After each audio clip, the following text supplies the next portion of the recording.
I was quite reluctant to try out this underdog from Sweden. What I mean by underdog is that firstly, I've never even heard of Bladelius before I got this package in the mail, and secondly, Sweden is a country I myself associate with Volvo and ABBA, good cars and good music, not expensive amplifiers. I was even more reluctant when I saw the price tag on this thing, a steep £3,000, and that is just for the basic model. And yes, this is a stereo amplifier, not a surround amplifier. So I was only going to be powering the two speakers with this thing. But I know the Thor has the ability to be connected to a surround amplifier with preamps, so I didn't have to worry if I wanted to connect this to my surround amp from NAD.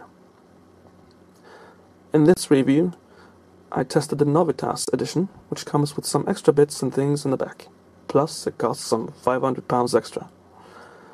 But then again, there it was, a package from the company Bladelius, and the address was indeed Sweden. So I eagerly unpacked the device and got started. I have had some experience with amplifiers, although I am just an amateur reviewer, and not a reviewer you would find writing for an audio magazine or the like. I have tested an amp from Sony, a few from NAD, and 2 amps from Pioneer to top my list. But enough chatter, on with the review. At first glance, this is a beautiful machine, with brushed aluminium, white-grey colored through the whole chassis of the device. Nothing here feels plastic or cheap.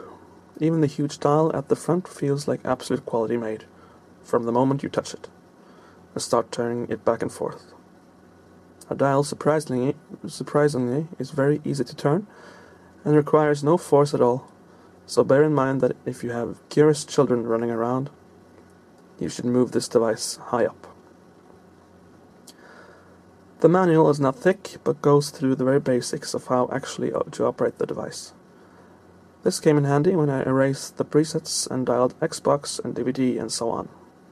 Plain easy stuff, but you can't do this without reading the manual first.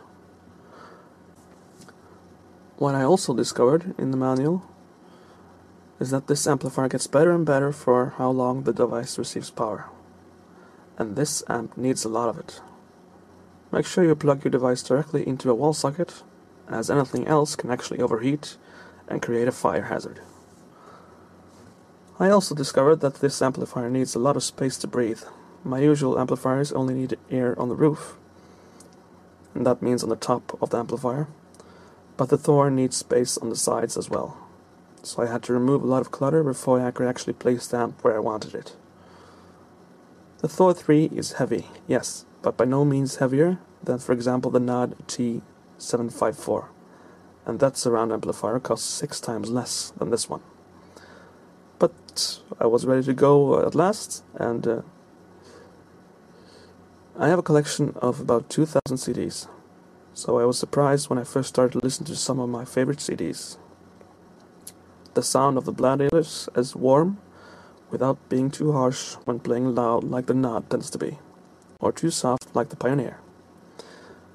The music fills the room in no way I have ever experienced with any other amplifier. I actually had to look again if these were the same speakers they were a moment ago when I had my usual household NAD T754 connected.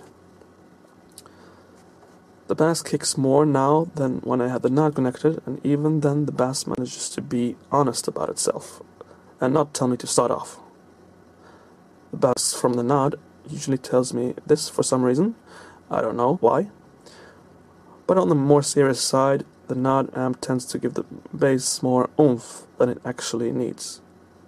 And that can be a problem with the NAD, especially with electronic music. Not so much with the Thor 3. The bass is pure and honest, but if you want Thor to really go mad, you can just turn the dial clockwise with your little finger, and your walls will really feel Thor's wrath.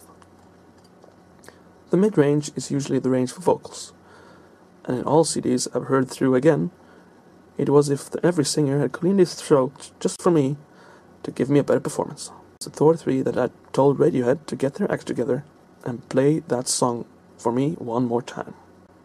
I was astounded. The high range was a huge difference from the NAD. I am amazed with both bass and mid-range, and already there the Thor 3 had managed to win me over tenfold. But it is the high frequencies that have blown me away completely and sent me to the high heavens. The treble actually manages to kick as much as the bass does and gives the sound an extra lemon flavor without being too loud or too brash, like the Pioneer. I have played at pretty high volumes with the Thor by now. The treble just produces razor-sharp sound without ever being too much for the ears or develop into noise, which tends to happen with the Pioneer at high levels. This is the last icing on the cake for me that has made me fall in love with the Bladelius Thor MKiii from Sweden. I tested a lot of CDs and I don't have time to go through all of them, but these I really have to mention to you guys. Donnie Darko, soundtrack and score. That is my test of classical music and scores. The Bladelius performs this powerful epos of a soundtrack by the letter, to the heartbreaking female opera singer performing Ave Maria, to the heavy on the cello's score themes. Thor manages to give me details on the score I haven't heard elsewhere or before. A truly amazing score and a sensational movie for those interested.